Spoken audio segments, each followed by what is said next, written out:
Tai. Maalif nan deema? Du'a nyaataati. Maal udaan kee kamajaa? Nyaata nama nyaadha reeni ana waa nyaadhe hin qabu. Isa waggaa tokkooti. Waggaatti yeroo tokko qofa nyaadha. Maalni isin udaanni nan ka'a. Maal sagaturaa nyaataati? Ana nyaatuma biyya kanaati boo nyaatuma biyya kanaati. Waan akkasa jaawsi keessaa bahe ofii? Waan akkasa jaawsi keessaa bahe? Nyaatuma biyya kanaati kaayee buddeen waan nyaannu beektee ree. Waan qabdu tokko hunda isaa baasi kenna. Wayyaa kee irraa qalame hunda isaa baasi. Qabeenya moo? Baas. Daf. Kanasi? Baas. Maal hojii dhuftes? Mana keenya iddoon kun.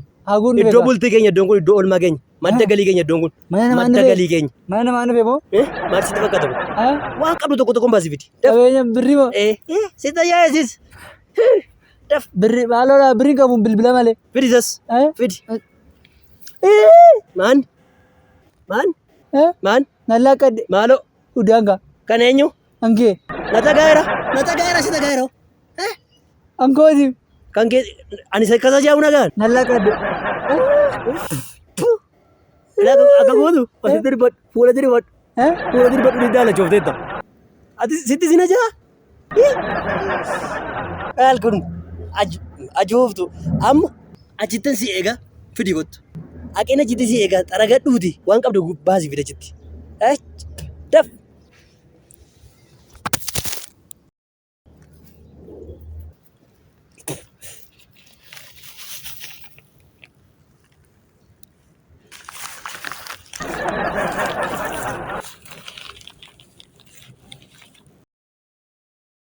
Isa moo achi galagali kaayee ageenyu fa'a ageen beensii kenna.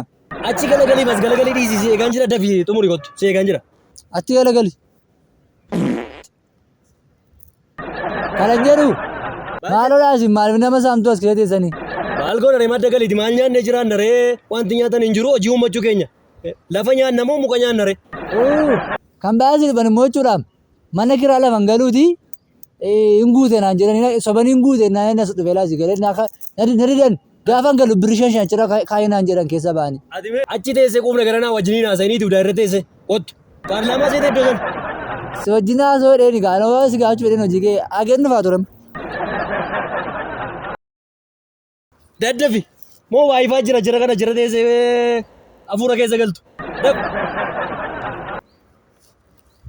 Nan dhufaa ageen dhufaa maaloo Ana argaa fudhachuu fi birrii. Eega. Maal isin fedhan argaa birrii fudhattanii anuun qabu birrii mana kiraa yoo dhabee. Buddeen gadi jiraadhu maal naan jiraatu. Baay'ee dhudhuufaa jirtan mooti sagalee dhufuu kee gadi qabii haasa'e. Mana moo mata rayyeessi xamadatee taate jetti. Amma kana dhudhuuftee mayyuu maal? Hin dhudhuufte. Eessa liti kun?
Kenni bilbil. Kanaan nama saanti gadheen asitti qabu.